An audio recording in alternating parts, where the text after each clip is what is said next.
It's your Locked On Flyers podcast for Wednesday, December 7th. Your daily dose of Flyers news, analysis, and high quality content that feels like we're kind of getting the band back together, Russ. Does feel that way.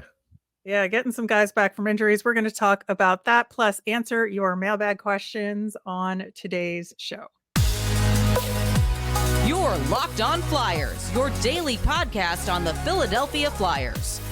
Part of the Locked On Podcast Network. Your team every day.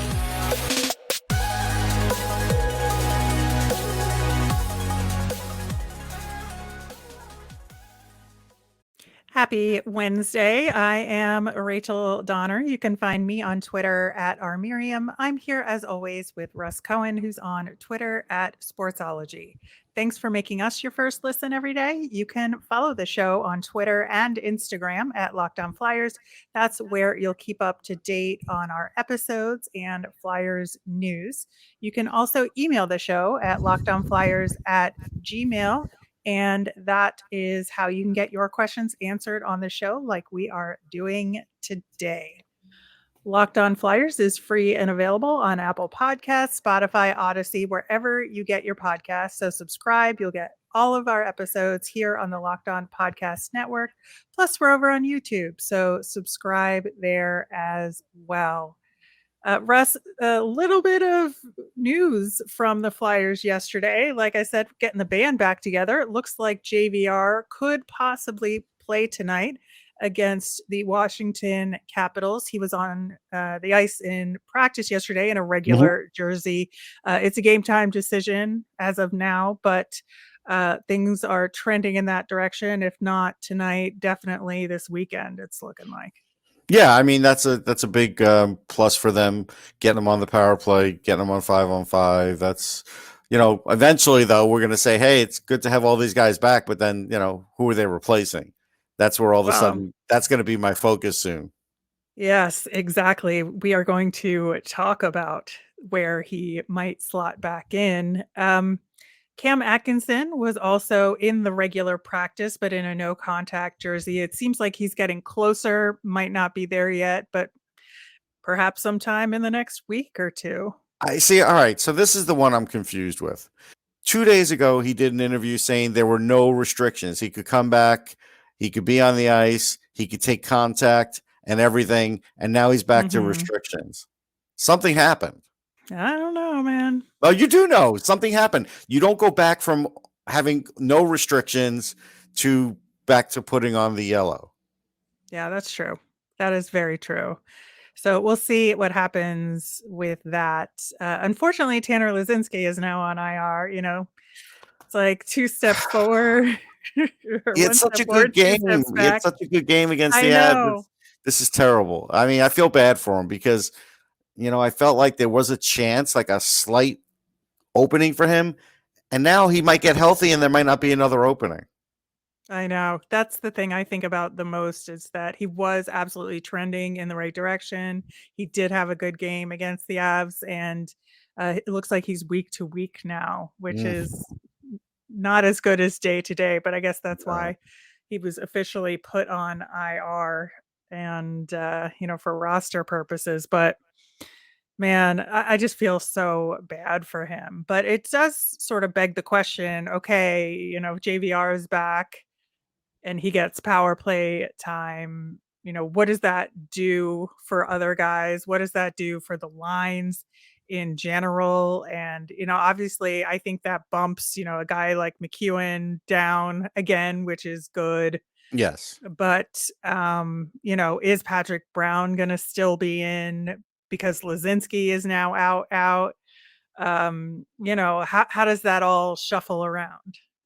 Well, I think right now you're right about McEwen, and I think right now that Patrick Brown will be in there, but I think he's still just temporary. I think he's as temporary as Max Willman was. It's just you're really not getting anything out of Patrick Brown. You're getting some face-off wins when he does them, but other than that, you're not really getting anything. So I think right now, just because they're not going to call up anybody who we think they should call up named Olle Lycksell or somebody like that, that this is what you're going to get. This is the unfortunate drawback of having Torts, because he will do the call-ups, but only when absolutely necessary. When all of a sudden it's like, okay, I don't have any other choice. Now I'm going to call up, like, like Zamula. Like, that was a perfect example. So this is when, I wish he was a little more proactive with it. And even though he is saying that he's giving players a chance, like, hey, Chuck Fletcher, look at me, that's what I'm doing, he's still doing it begrudgingly in a lot of cases. Well, hopefully we get Zamula back in at some point, but I think he's going to stick with this D the way it is for the time being. But at least on the forward line, it seems pretty clear that JVR would slot in on the third line. McEwen would go down to the fourth line. And then, since Lazinski's out, that takes care of that, right?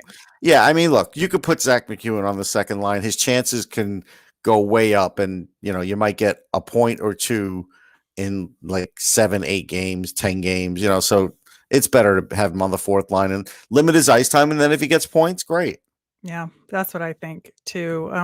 Hopefully it improves the power play a little bit, having JVR back net front. Maybe he can get a couple dirty goals. And, from practice, we saw that both of the power play units were 4 forward, 1 defenseman, with Tony D'Angelo on the first unit and Ivan Provorov on the second one, which I like from a functional perspective. I think, me, I'm a no positions person anyway, Yes. so I would prefer 5 forwards on the power play, but I don't think the Flyers can handle it with this roster quite yet. So just having, 4 forward, 1 defenseman works out, I think.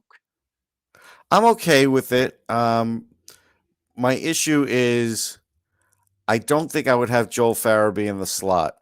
I would rather have Lawton in the slot and Farabee on the right side, because Lawton doesn't have near the shot that Farabee does.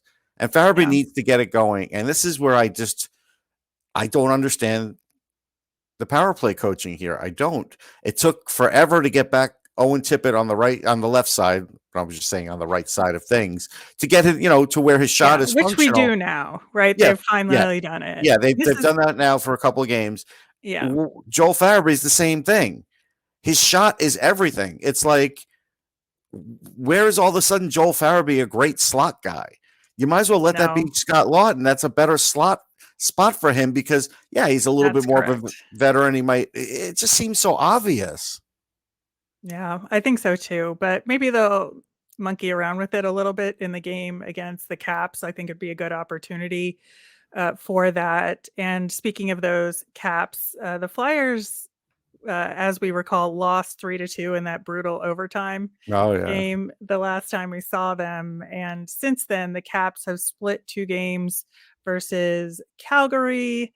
They won against the Canucks and Oilers, but lost to the Devils and Kraken. They are 4-4-2 in their last 10. So again, just kind of middling along and getting some wins and not others. And I feel like this is a good redemption opportunity for the Flyers, because they have improved to a large degree, I think, since that game against the Caps. They're not, obviously there yet, but I think this could be a good opportunity to show, no, yes, we can win a game like that we should have won the last time around. Yeah, except Ovechkin's gotten hotter. Like, he's on a pretty good tear right now. He's broken some older records, and he played a really pivotal part in the last game. Again, he's going to play a very pivotal part in this game, and we'll kind of see what does the coaching staff have in store to try and keep his points down. And because that, to me, is, something that's a key thing. Again, the coach always wants to talk about learning experience and teaching experience and teaching the guys, but it seems like I'm the only one who ever talks about the other coaches on this staff that sometimes need to change things too, because he'll never talk about it. John will never talk about it. And it just seems like, it just never comes up. Yeah, I think it is going to be a challenge, but I just see it more of an opportunistic challenge here, given all of that, because of, how the Flyers have performed recently. And I think that, again, this is just going to be a game of inches here, where it's like small mistakes are going to be the biggest part of it on either side, whether, you can very much, pun intended, capitalize on mistakes from the other team. Yeah, big thing since the last time, Sonny Milano's done a good job of really, I know it hurts you because you wanted to get him for the Flyers, and Flyers need scoring, but he, I guess, would never be able to work with Torts again. So he's done a good job of getting back in there. And TJ Oshie, I don't think was in there the last time, who's in there now. So it is a bigger challenge now, regardless of what the record has been. When the Caps and the Flyers get together, there's always like this, hey, it's going to be a tough game thing no matter what. So just like the Caps have to be ready for JVR to maybe come out of the gate hot, the Flyers have to be ready for, a guy like Oshie too, because he'll hit you as well as, score on you. Yeah, I think so as well. But should be a good one, Yep. I think. And I am looking forward to it. We will talk more about it on tomorrow's show after the game. Coming up next, we are going to dig into the mailbag. Today's episode is brought to you by BetOnline. BetOnline.net is your number one source for sports betting info, stats, news, and analysis. Get the latest odds and trends for every professional and amateur league out there, from football to basketball to soccer, esports, and of course the NHL. We've got it all at BetOnline.net. And if you love sports podcasts like ours, you can find those at BetOnline as well. We're always the fastest and easiest way to get your betting fix. Head to the website today or use your mobile device to learn more. Bet online, where the game starts. Check out the Locked On Sports Today podcast. From the games that matter the most to the biggest stories in sports, go beyond the scoreboard and behind the scenes with local experts and insights only Locked On can provide. Locked On Sports Today, available wherever you get your podcasts. Russ, I do want to touch on a couple of things we didn't get to in the first segment before we dig into the mailbag. And we got some prospect news over the last couple of days. Cutter Gauthier, our first round draft pick from last year, made Team USA's camp for World Juniors. That was pretty much expected. And he'll make the team. It's no question. Exactly. But he also got Hockey East Rookie of the Month for his performance with Boston College. And he is really, we've talked about him recently on the show, and he's getting a real good start to his college career. So it's good to see the conference recognize that. Yeah, it's great to see. I mean, he's off to a good start. That's what you want. He looks good. He's comfortable at the center position right now. And now you just want him to get games in and keep this momentum up, keep it right up through the through the playoff season. And along those lines, Ethan Sampson got an invite to Team Canada's World Junior Camp, a Flyers defensive prospect. And we're really excited about this. Not sure he'll make the team, but we are going to talk about him more in detail on tomorrow's show. So tune in for that for our prospect profile. Switching over to our mailbag. The first question is a good one because it's kind of in limbo right now. You said that the Flyers could be trying to move a contract for Artem Anisimov. Is that still a possibility at this point? If so, who might they move? It is still a possibility. I don't know exactly who, but again, if you want to read the tea leaves, like Cam York could come up anytime. So at that point, if Cam York is ready to come up, you could trade Nick Seeler and free up that contract. Like you could just trade him for a 7th round pick if you just, want to free up a spot. Or you could trade Nick Seeler for, maybe even something a little more, you don't want to take a contract back though. That's the thing. So any kind of pick is good. That would be one way out of it. Another way out of it would be a bigger trade. Again, I don't think it's impossible that a starter on this team gets traded, whether it's Ivan Provorov, whether it's Travis Sanheim, or maybe even Travis Konechny, who has 2 years left on his deal. Depending on what the direction of the team is going to be, that's what you have to take out of this is, if a team wants Konechny and they feel like they could contend next year, then they may not want to make the deal. But if a team wants Konechny, gives you a good package, and you're uncertain as to where you're going to be next year, you might do that deal because, again, he's going to be up for a new contract. The cap's going to be sort of tight. These are decisions now that have to be made. So it's possible, a starter could go, even two starters could go, and maybe they get back one really great player and then they free up a contract. I think those kinds of things are being talked about, but it's hard to do it before the December freeze, and we'll see what happens. Yeah. Yeah, that's my concern is the December freeze. Are they going to run up against it and not get what they need out of the deal? But at the same time, I don't think they're trading Travis Konechny. Like that is not I don't a Chuck know. Fletcher I, move at this I, point. I think I he's too locked into this team isn't as bad as you think it is. And he well, has to he keep might be. Konechny in order to do that. He might be, but I'll just give you a scenario. If he gets traded to a team that offers up a really good defenseman, and that trickles down to the coach, and they start asking him, "Hey, what do you think about this?" He might opt for that defenseman because knowing that this defense is nowhere near set and isn't going to be set. So it also matters what the coach thinks too. That is a good point. But yeah, I don't see them moving like a high end guy, high end for the Flyers, let's say, Yeah. right now. But mid tier or lower tier, like a sealer, I think that's possible.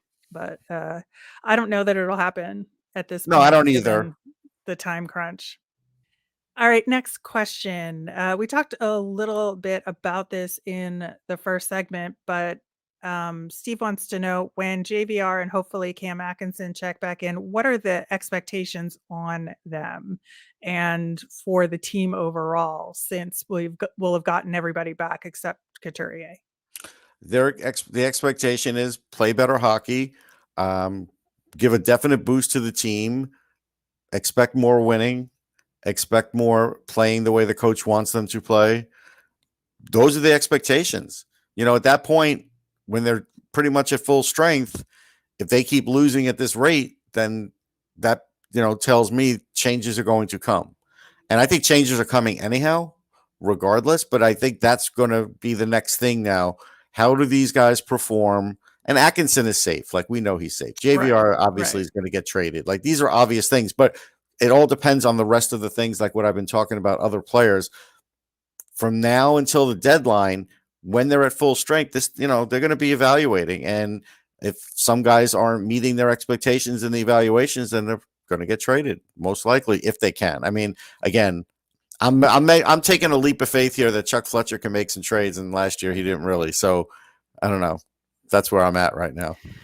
Yeah, I think that, for them individually, I think it's just to get their games back and to contribute in whatever ice time that they get and kind of blend into the system well, and, make sure that they're up to speed on what they need to do, particularly defensively, in order to fit in with what this game is right now. I think that'll be a top thing for them individually to look at. But, I think that the expectations are what they are with Torts right now in terms of the team overall. As far as Torts goes, this next one is a good one that I really like. There have been questions on some specific things related to the assistant coaches and their duties. Rocky Thompson and Brad Shaw, including the power play and defensive breakouts. Will Torts ever pass the mic to them, and will we hear from them directly? No. I mean, Shaw talked about the team, the one game that Torts didn't talk, but no, I don't expect to hear from the coaches about these things. I think the media will ask, and I think they'll be denied. Yeah, that's really disappointing because I think that it would be helpful to hear some different voices besides Torts to talk about their take on what's happening with the team. That, sometimes we hear what Chuck Fletcher thinks, but I don't think that matters as much as the coaching staff in terms of, digging into it. In terms I mean, of for what they my need to count, we heard improve from on. Rocky Thompson once, right? That's it. Yeah, just that one time. So, well, that is not ideal. But one more question before a break. Based on what we know now, will Kevin Hayes lead the team in scoring at the end of the season? If not him, who? No, I think it's going to be him because he got off to a hot start, and now not only is he on the power play, but he pretty much stays through, like, I would say what most of the normal time for power play 2 would be. Like power play 2 barely gets any time, right? So Hayes is out there an awfully long time, and he's a good offensive player, so he's going to get those points. So he's going to lead the team in scoring. Yeah, I think Travis Konechny has a good chance of it. I think he's been playing really well and seems to Yes. have a scoring touch this season that he didn't last year. So I know he missed a bunch of games, and that's probably why he isn't up there with Kevin Hayes Yes. now in points. So I'm going to give him the trophy right now. Okay. We'll see how the season plays out. We've got some more questions coming up on Morgan Frost and some things around the NHL. So we will get to those right after this. All right, Russ. Morgan Frost, how has he looked in the last few games? I think he's looked pretty good. I mean, the points aren't there, but I think he's got like 3 points in his last 11, something like that. I feel like his play has been noticeable. I think he's had like 1 turnover here and there. He's definitely cut down on it. The skating's been good. I think the coach is, relatively okay with him right now, but again, that could change overnight, like with anybody else. So I think what the important thing right now of Morgan Frost is this: you can't value where he was picked in the draft as to what you might expect him to do as a player. I think that's a mistake. I always tell people you can't do that for any player.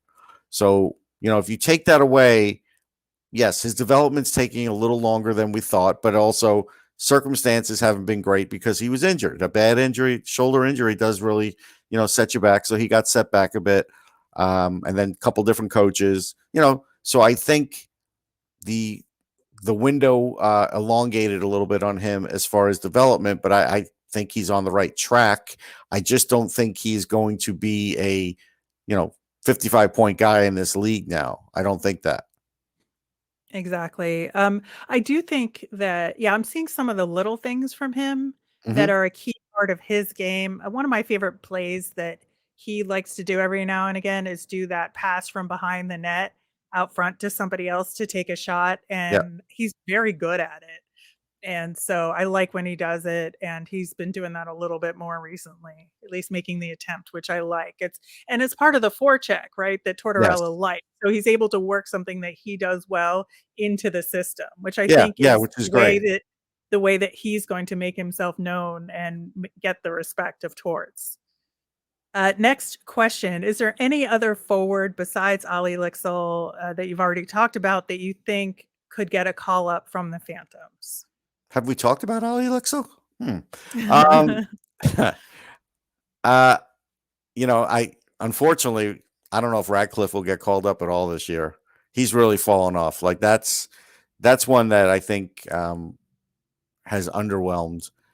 I think Forster, if he stays on top the way he is, but has a legit hot streak where he's scoring goals, and if the team is really suffering from goal scoring, a lack of it, yeah, I think it could be Tyson Forster at some point, but they're not there yet. No, I don't think so either. That's Olle Lycksell to me is the only one that you could call him up now and he'd be okay. I think Yes. those other guys definitely still need to wait a little bit, but of Yep. those other guys, maybe Forster's the most likely. And I think under those circumstances, you're right. I would like it to be Elliot Denoye, but I don't think he's ready. He's just No. not. I think he needs Yeah. to deal with the defensive side of things away from the puck a lot more before I'd call him up, because I think he'd be a defensive liability right now Yeah, I for the agree with that. Flyers. All right, some NHL questions on coaches. Does either Bruce Boudreau or Gerard Gallant get fired before the All-Star break? Gallant's not getting fired before the All-Star break. Boudreau, my gut tells me no, but I hear that the front office is split on him.